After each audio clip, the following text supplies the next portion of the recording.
तरल तरल थू गीत सरन थी। एयरपोर्ट हमेशा से मुझे अजीब लगता था। लोग मिलते भी यहीं ना और बिछड़ते भी यहीं। उस दिन भी आसमान बादल से भरा हुआ था।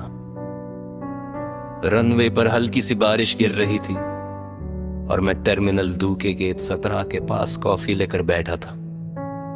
बिजनेस ट्रिप था, लाइफ स्टेबल थी, दिल ठीक था, या शायद मैं समझता था कि ठीक है। अनाउंसमेंट हुआ, flight to Delhi delayed due to weather conditions. मैंने साह लिया और फोन साइड पर रखा, तभी किसी ने पीछे से मेरा नाम लिया। वो आवाज 10 साल बाद भी पहचान गया। मैं धीरे से मुड़ा। तुम थी, सिंपल व्हाइट कुर्ती, हाथ में बोर्डिंग पास, बालों में हल्की सी सिल्वर की झलक, पर आंखें वही। एक सेकंड के लिए एयरपोर्ट की सारी आवाजें म्यूट हो गई, सिर्फ हार्ट बीट सुनाई दे रही थी। तुमने हल्की सी स्माइल के साथ कहा, मैंने जवाब दिया। इतना सिंपल लफ्ज, पर कितना भारी। हम दोनों ऑकवर्ड सी हंसी हंस दिए, जैसे दो स्ट्रेंजर जो कभी एक दूसरे की दुनिया थे। कैसे हो? अच्छा, तुम? मैं भी। Formal answers, formal smiles. पर बीच में वो पूरा एक चैप्टर था जिसे हम दोनों इग्नोर करने की एक्टिंग कर रहे थे। हम साइड के एक क्वाइट कॉर्नर में बैठ गए। बारिश रनवे पर तेज हो गई थी। प्लेनेस की लाइट्स पानी में रिफ्लेक्ट हो रही थी। 10 साल हो गए, तुमने धीरे से कहा। हाँ। मैंने कॉफी स्टर करते हुए कहा, टाइम फ्लाइज। टाइम फ्लाइज, जैसे हमारा प्यार भी फ्लाई कर गया था। तुमने पूछा, शादी। मैं हल्का सा मुस्कुराया, नहीं तुमने सिर हिला दिया। हाँ, एक बेटा है 6 साल का। मेरे दिल में एक अजीब सी हल्की चुभन हुई, पर दर्द नहीं, बस एक रियलाइजेशन।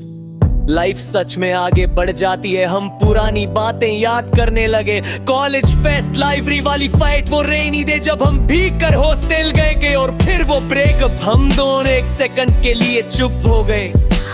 बेचारे, तुमने कहा। मैंने ईगो को प्यार से ऊपर रखा। मैंने एक्सेप्ट किया। तुमने धीरे से कहा, मैंने पेशेंस नहीं रखा। इतना सिंपल था शायद, पर उस वक्त इतना कॉम्प्लिकेटेड लगता था। बारिश और तेज हो गई। अनाउंसमेंट फिर हुआ, डिले एक्सटेंडेड, जैसे यूनिवर्स हमें थोड़ा और टाइम दे रहा हो। तुम कभी याद करते हो? तुम्हारा सवाल सीधा था। मैं हंसा।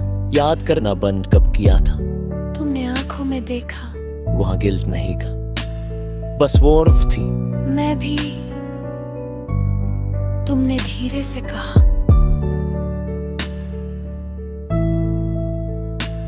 पर इस बार वो याद में पोसेसिवनेस नहीं थी, बस ग्रेटिट्यूड था।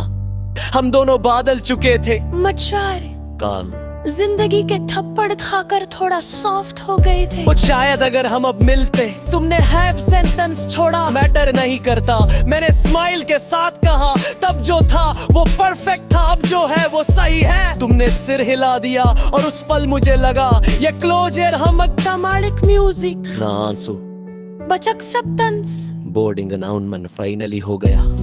तुम्हारी फ्लाइट पहले थी, हम खड़े हुए, एक ऑकवर्ड सा पॉज, फिर तुमने आर्म्स ओपन की, एक शॉट वार्म हग। वो हग अलग था, न डेस्परेशन न लॉन्गिंग, बस रिस्पेक्ट। तुमने कहा, यू टू। तुम गेट की तरफ चल दी, मैं वहीं खड़ा रहा। इस बार मुझे लगा नहीं कि मेरा कोई हिस्सा जा रहा है, बस एक पुरानी याद वेव करके बाइक कह रही है। रनवे पर प्लेन धीरे धीरे मूव करने लगा। बारिश हल्की हो चुकी थी। मैंने खिड़की के बाहर देखा और दिल में सोचा, कुछ लोग हमारी जिंदगी में परमानेंट रहने के लिए नहीं आते, वो हमें शेप करने के लिए आते हैं। तुम मेरी फर्स्ट लव थी, पर तुम मेरी फॉरएवर नहीं थी। और अब मुझे इस बात का दर्द नहीं था, बस एक सॉफ्ट सी स्माइल थी। अनाउंसमेंट हुआ, flight to Mumbai now boarding. मैं अपना बैग उठाकर गेट की तरफ बढ़ा। इस बार एयरपोर्ट मुझे अजीब नहीं लगा। इस बार ये एक एंडिंग नहीं, एक पीसफुल फुल स्टॉप था। और मैं रेडी था नेक्स्ट चैप्टर के लिए।